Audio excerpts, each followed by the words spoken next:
If you know what you're looking at, you might know what time it is. Man,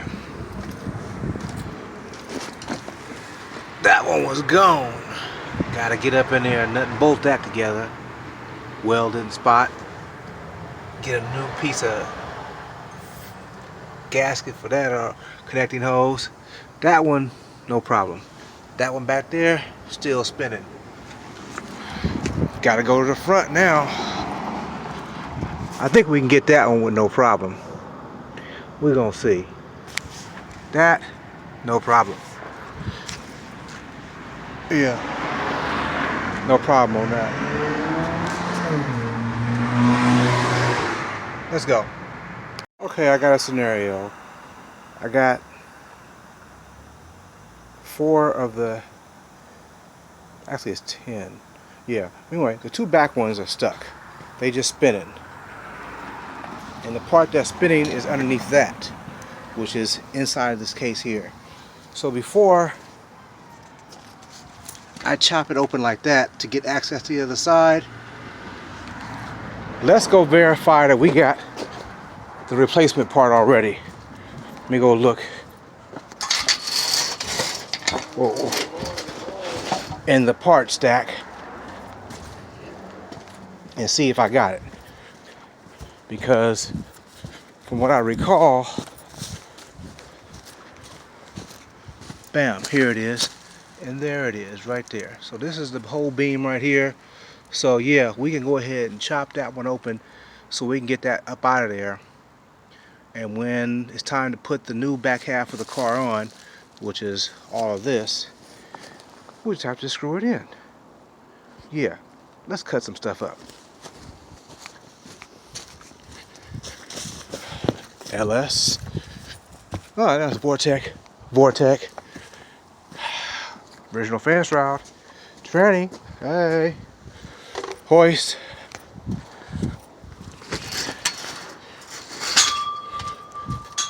$283 out of there. Other backup 350 out of there. Let's cut.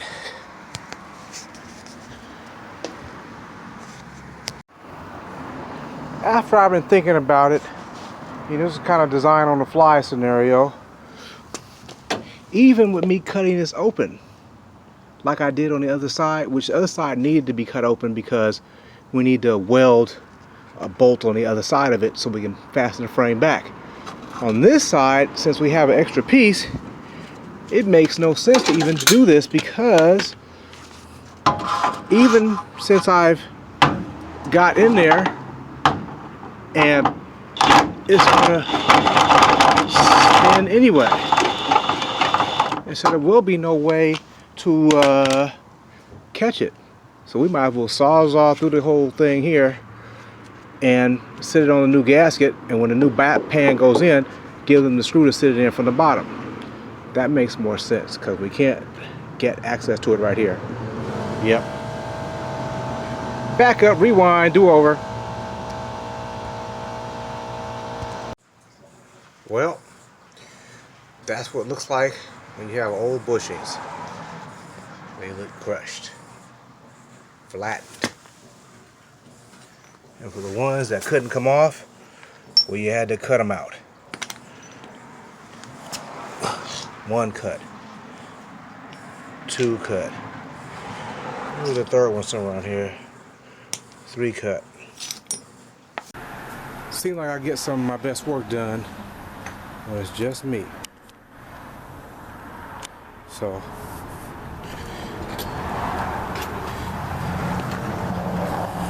busting from the frame bolt. There's 1 that came from right there. 2, we had to go inside and cut that one out of there.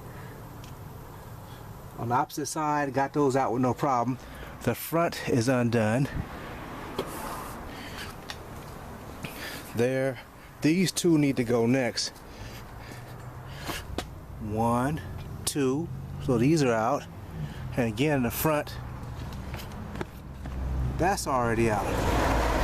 So we need to hit it from right here and over there. Then it'll be busted loose. good enough to slide new stuff in there. But the back half is still connected and it won't come undone because it's just spinning. So we're going to chop it open right here, chop it up over there, because we have a whole replacement beam, which I got to go check my stuff. I think that goes right here anyway. So it won't matter if I chop it open or not, because it's right below this right here, which I have a new floor going in. So let's cut this joker out of there, because we need to get up in there. All right.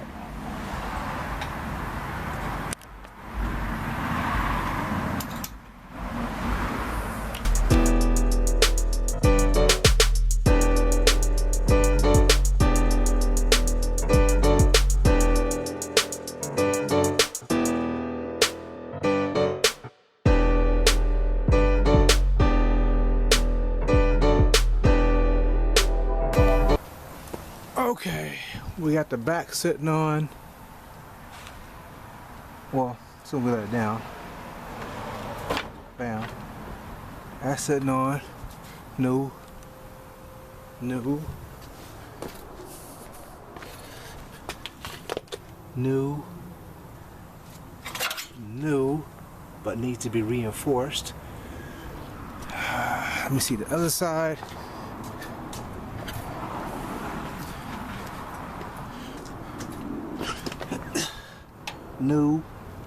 New.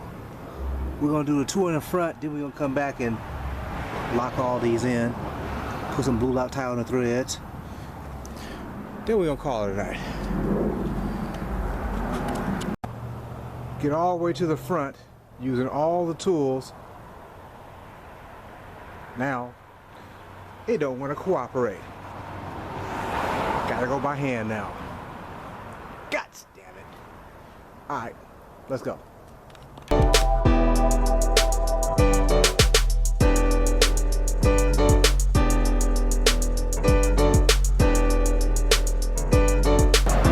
Well, I guess that strap wasn't strong enough.